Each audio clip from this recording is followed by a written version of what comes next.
मला वाटतं एक महत्त्वाची हीच गोष्ट आहे की ऑपरेशन देवेंद्र फडणवीस आहे आणि ज्यांना ज्यांना समजते त्यांना हे कळतं. जे कोणाला माहिती आहे ते करतील. सुनील शिंदे यांचं असं म्हणणं आहे.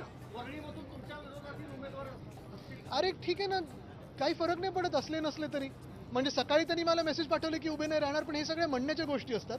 महत्त्वाची गोष्ट हीच आहे की कोणी कुठूनही उभं राहिलं. आपण पाहिलं ना, वाराणसीत पण 3दा एका उमेदवाराला मागे जावंच लागलं, ट्रेलिंग होतेच. आणि आज मी परत एकदा विचारतोय, या देशातली लोक असतील, हे जी भाजप आज राम मंदिर बनवू म्हणून असंख्य कार्यकर्त्यांना ज्यांनी रस्त्यावर आणलं, आंदोलनं करायला लावले, आमच्यासारखे पक्ष त्या आंदोलनात होते, भाजपने दंगली घडवून आणल्या, तेच आज राम मंदिर लुटत आहेत.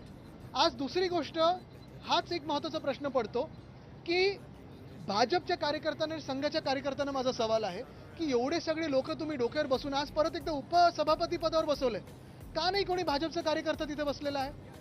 जे 25-30 वर्ष घरदार सोडून भाजपसाठी प्रचार करतात, त्यांना बाजूला ठेवून तुम्ही हे उपरे बसवताय तुमच्या डोक्यावर. कसं चालतंय तुम्हाला? हे भाजपनी विचार केला पाहिजे. आणि म्हणून पुन्हा एकदा बोलतो, हे ऑपरेशन टायगर नाही, तर ऑपरेशन देवेंद्र फडणवीस आहे. त्याच्यात आम्ही कोलॅटरल डॅमेज आहे.